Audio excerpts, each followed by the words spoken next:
Il se trouve dans la mémoire de beaucoup de gens dans le monde que l'Afrique est un continent qui a été découvert et qui a moins de culture, d'éducation et de politique que les autres continents.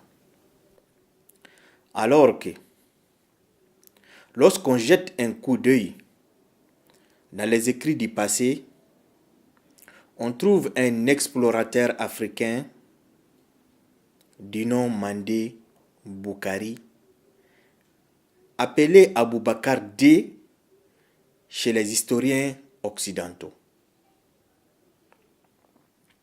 qui a pris le pouvoir de l'Empire du Mali et ensuite l'a confié à son frère Kankan Moussa pour entreprendre un voyage que nous appelons voyage d'exploration. Mandé Boukari a utilisé 2000 pirogues pour effectuer ce voyage. Ce qui est sûr, il y a eu un naufrage, mais il y a des gens qui disent qu'il est arrivé à l'autre côté de la côte.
La source de cette histoire se trouve dans l'encyclopédie Masalik al-Absar de Shihabuddin al-Umari, 1300-1349. Il est historien d'origine syrienne actif en Égypte. Et quant à le frère de Aboubakar II, c'est-à-dire Kankan Moussa, il a entrepris un pèlerinage pour la Mecque en 1324, passant par l'Égypte. Selon Al-Umari, c'est le gouverneur de l'Égypte à cette époque qui s'appelle Moussa ibn Amir Hajib, qui lui demande comment il a obtenu son trône. Et il répondit qu'il l'a eu lorsque son prédécesseur est parti vers l'océan Atlantique. Ce dernier persuadé qu'il était possible d'atteindre l'extrémité de la mer.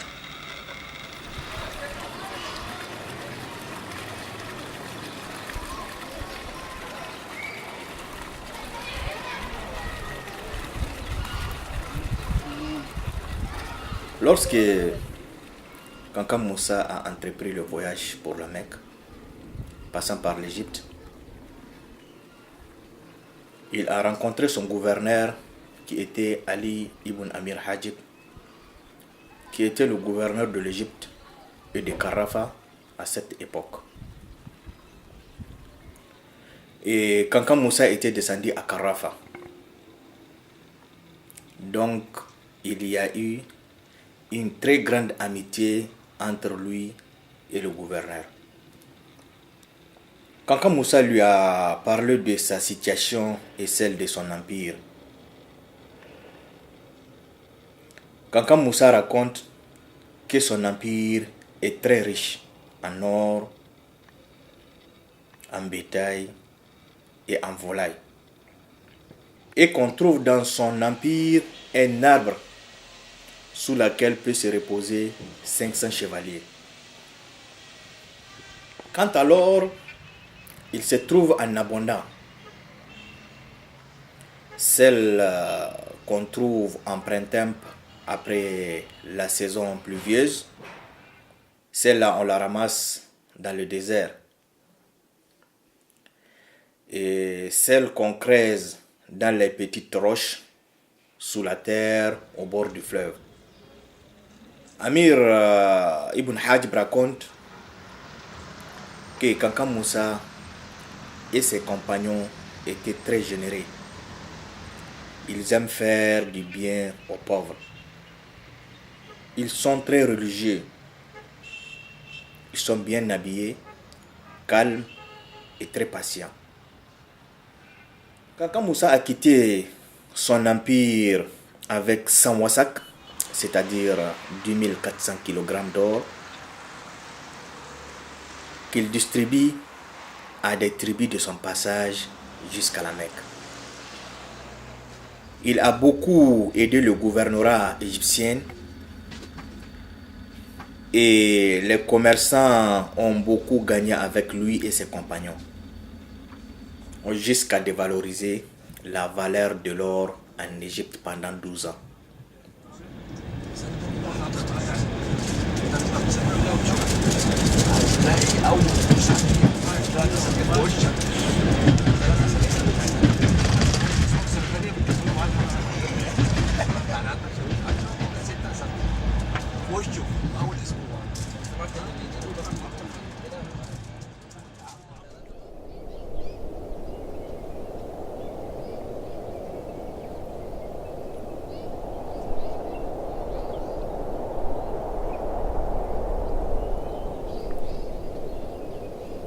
أعوذ بالله من الشيطان الرجيم. بسم الله الرحمن الرحيم. قل سيروا في الأرض فانظروا كيف بدأ الخلق ثم الله ينشئ النشأة الآخرة إن الله على كل شيء قدير يعذب من يشاء ويرحم من يشاء وإليه تقلبون. Le voyage de Kanka Moussa de son empire à la Mecque et de la Mecque à son empire vaut plus de 10 000 kilomètres.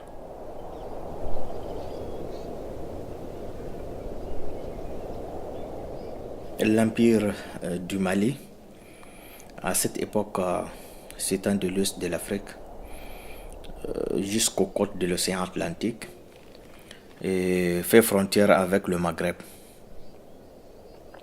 Il est composé de plusieurs grandes villes bien construites, avec des palais, des étages et des écoles.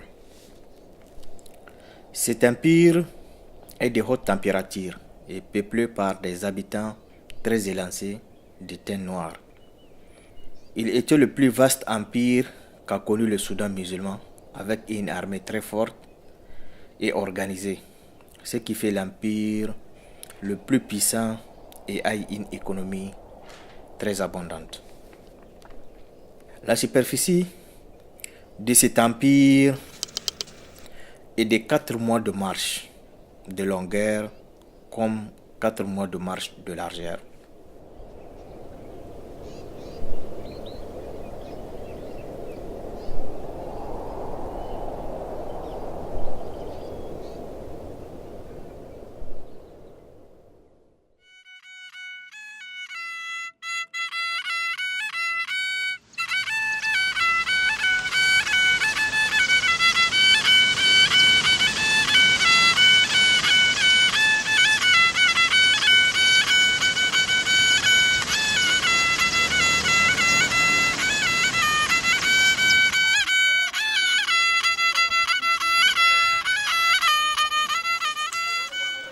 Lorsque Kanka Moussa était en Égypte, le gouverneur de l'Égypte lui a demandé comment as-tu eu le trône. Et il lui répondit que sa famille est une famille noble qui hérite le trône l'un à l'autre.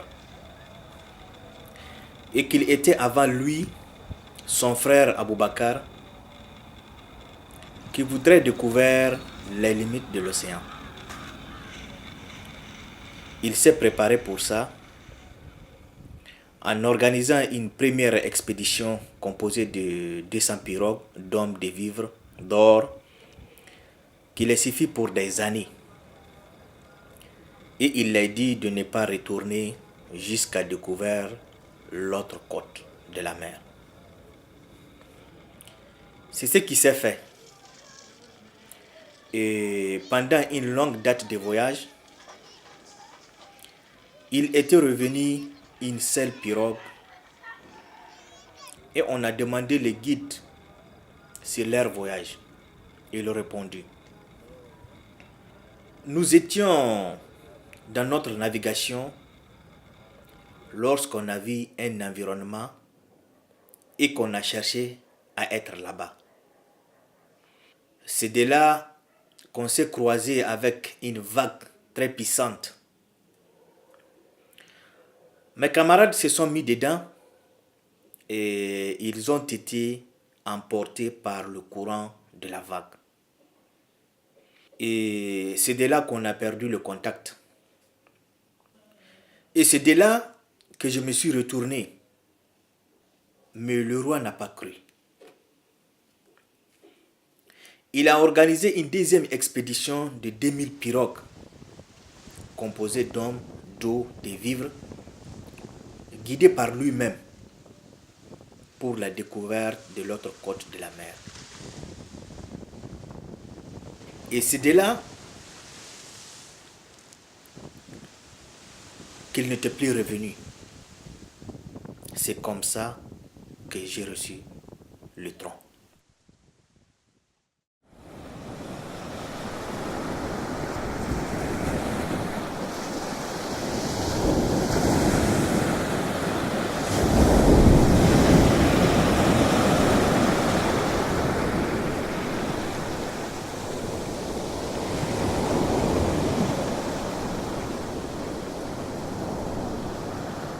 Abou Bakr II a fait ce voyage presque 2 siècles avant Christophe Colomb.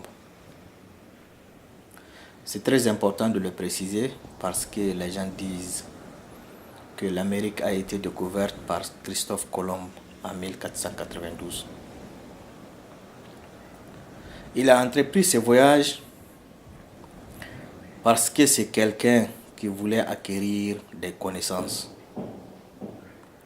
Il n'a pas fait ce voyage pour conquérir de nouvelles terres ou pour acquérir des biens matériels, mais pour essayer de savoir ce qu'il y a derrière la mer.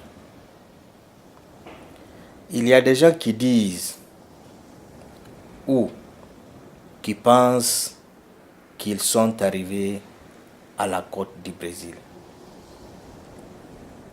C'est ce qui montre qu'à cette époque, l'Afrique et le monde musulman avaient dans leurs mains la connaissance nécessaire pour faire ces voyages avec leur développement de l'astronomie précision de l'ère carte nautique, les technologies de la navigation et la recherche de la connaissance sous les conseils de l'islam. قل سيروا في الأرض فانظروا كيف بدأ الخلق.